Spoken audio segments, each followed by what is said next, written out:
Hello, my fellow Americans. It's your favorite descendant from the Eisenhower family line of settlers here. And let's talk about the SAVE Act for a second, because basically they're saying that there's rampant fraud, which is actually not found to have been true. They basically looked into this 6 ways to fucking Sunday because they've been claiming this since 2016. And I think that they need to understand that just because they don't trust the results that they're getting, whether they're from a Democrat or a fucking Republican, doesn't mean that they're wrong, okay? They have looked into this. There is no voter fraud. Literally, they did a fucking test on this, and in 2025, they found 0.04% of people that were registered as citizens that were not citizens across the fucking whole country. So let's talk about it for a second, okay? Because it's basically the equivalent of the transgender people in sports, all right? It is a non-existent fucking problem. And it's basically the same solution as putting a fucking sign on the bathroom door determining who can enter it, because when a predator wants to come in, they don't give a flying fuck about the sign on the damn door, all right? If somebody wants to commit illegal fucking voting practices, they're going to do it. And when you basically have a SAVE Act that requires women specifically, in my case, that have been married, who have a different last name on their ID than they do on their birth certificate, to have a fucking passport in order to vote. Well, honey, that's a poll tax, okay? Because we don't have a passport and the government's not giving one away for free.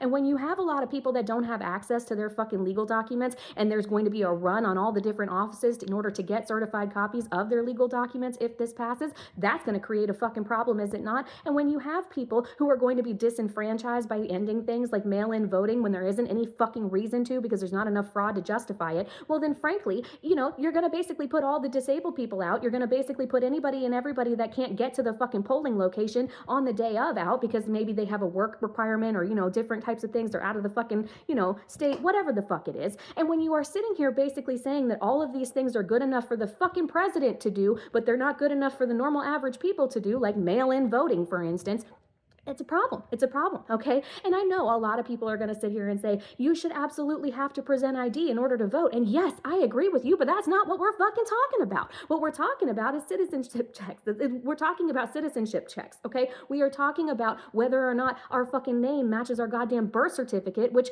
to be honest, a lot of fucking people won't match, okay? Because some people get their name changed just for fucking funsies, like J.D. Vance has done 4 fucking times, all right? And I think that we need to understand that not everybody in this country, specifically like 50% of the country, don't have passports. All right, so can we talk about it? Because they put the onus on the people that are checking the documentation at the fucking polls, which is essentially like putting the onus to follow the abortion laws on the fucking doctors, which makes people fucking scared that they're going to have, criminal charges against them if they get it wrong. So essentially, they're just going to block a whole lot of people from voting. And if you don't think that this is voter suppression, then why the fuck do you think that they're going to have their own paramilitary outside of the fucking polls? Why the fuck do you think they're saying, hey, we should nationalize fucking voting and we should maybe just not have midterms? And if we're at war, maybe we don't have to have elections. And if we have the Insurrection Act, we don't have to have an election. Why do you think they're saying all these fucking things? Okay, and I'm not trying to scream at you, but my God, honey, I want to slap some fucking sense into you right now. If you don't understand what is happening outside, take a look at 1930s, 1940s Germany, because that's exactly where we're at.